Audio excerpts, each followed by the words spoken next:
রবিবার সকাল প্রায় ৯টা নাগাদ শিলচর শহরের ঘুনিয়ালা এলাকায় একটি বাড়িতে গোমাংস কাটার অভিযোগকে কেন্দ্র করে উত্তেজনার সৃষ্টি হয়। খবর পেয়ে স্থানীয় বাসিন্দাদের পাশাপাশি বজরং দলের কর্মীরা ঘটনাস্থলে পৌঁছে প্রতিবাদ জানান। পরে গোমাংস কাটার অভিযোগে জড়িত ২ ব্যক্তিকে আটক করে পুলিশের হাতে তুলে দেওয়া হয়। ঘটনার জেরে এলাকায় চাঞ্চল্য ও উত্তেজনা ছড়িয়ে পড়ে। পরিস্থিতি নিয়ন্ত্রণে রাখতে পুলিশ দ্রুত ঘটনাস্থলে পৌঁছে মোতায়েন হয় এবং আইন শৃঙ্খলা বজায় রাখতে প্রয়োজনীয় ব্যবস্থা গ্রহণ করে। পাশাপাশি স্থানীয় বাসিন্দাদের শান্ত থাকার এবং আইন নিজের হাতে তুলে না নেবার আহ্বান জানায় পুলিশ। বজরং দলের কর্মকর্তাদের দাবি, রবিবার সকালেই তারা খবর পান যে ডক্টর শিনপুর কায়স্থির বাসা সংলগ্ন একটি বাড়িতে প্রকাশ্যে গোমাংস কাটা হয়েছে। তাদের অভিযোগ, সেখান থেকে বিভিন্ন ব্যক্তিকে ফোন করে মাংস নিয়ে যাওয়ার জন্যও ডাকা হচ্ছিল। বজরং দলের পক্ষ থেকে আরও দাবি করা হয়, ২০২২ সালে মুখ্যমন্ত্রী ডক্টর হিমন্ত বিশ্ব শর্মার নেতৃত্বাধীন সরকার অসম গবাদি পশু সংরক্ষণ আইন ২০২১ কার্যকর করে। তাদের বক্তব্য অনুযায়ী এই আইনে নির্দিষ্ট ক্ষেত্রে গোমাংস সংক্রান্ত বিধিনিষেধ রয়েছে। তাই ঘুনিয়ালা এলাকায় প্রকাশ্যে গোমাংস কাটার অভিযোগের ঘটনায় জড়িতদের বিরুদ্ধে দৃষ্টান্তমূলক ব্যবস্থা গ্রহণের দাবি জানানো হয়।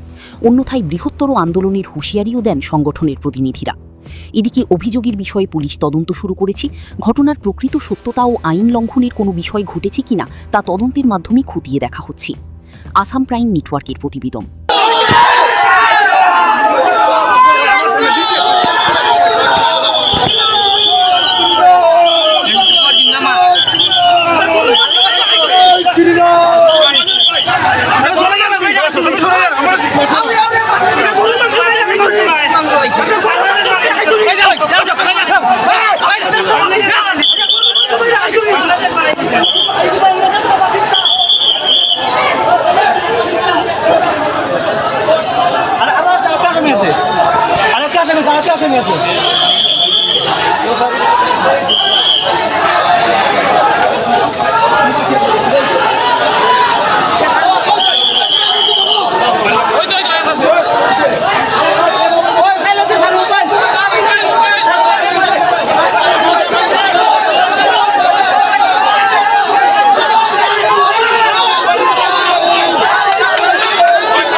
নয়টা নাগাদ আমাদের কাছে ইনফরমেশন আসে মালুগ্রাম গনিয়ালা রোড থেকে যে আমাদের গোমাতাকে এখানে নির্মমভাবে হত্যা করে অনেক ফোন কলে এসবের ঘরে ঘরে ডেলিভারি দিচ্ছে দিয়াজির বাচ্চা।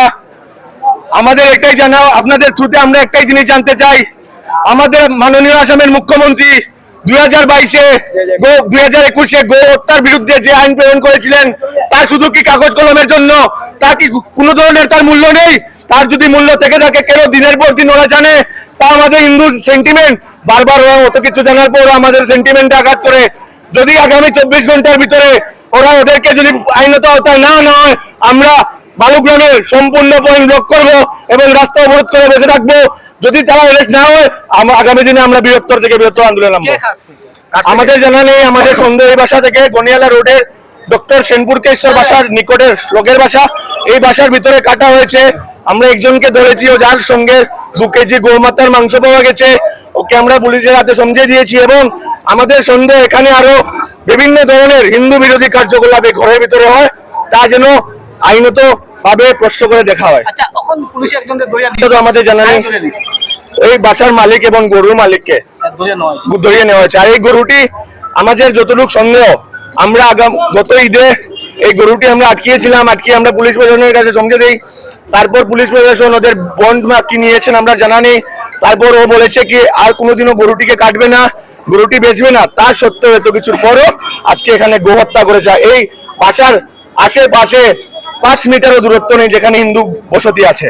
গরুর মালিক আর গরুর আছে, সেই মালিকটিকে ঈদের আগে তাকে আইনের মাধ্যমে কোর্টে প্রেরণ করা হয়েছিল এবং সম্ভবত আমার জানা নেই জেলেও প্রেরণ করা হয়েছিল বোধহয়। কারণ ছিল একটি গরু এবং গরুটি আমাদের ইন্ডিয়ার বিট নয়, সম্ভবত সেটি ফরেন্সিক বিট হবে। এবং তখন প্রতিশ্রুতি দিয়েছিল যে এই গোবংশটিকে হত্যা করা হবে না। এবং আজ আমরা দেখতে পেলাম এই বাড়ি থেকে একদম মানুষ আসে 2 কেজি 2.5 কেজি 3 কেজি করে গোমাংস নিয়ে যাচ্ছে এবং আমরা হাতে নাতে পাকড়াও করেছি। এবং আমরা বলে দিতে চাই, যেখানে আমাদের গোমাতা হত্যা হয়েছে সেই জায়গাকে আমাদের শ্মশান বানাতে সময় লাগবে না। তাই পুলিশ প্রশাসনকে আমরা বলে দিতে চাই যে যেখানে গত হয়েছে এই পরিবারের প্রত্যেকটি মানুষকে এবং তার সাথে জড়িত যারা আজকে এই গোমাংস নিয়ে গিয়েছে তাদেরকে গ্রেফতার করতে হবে।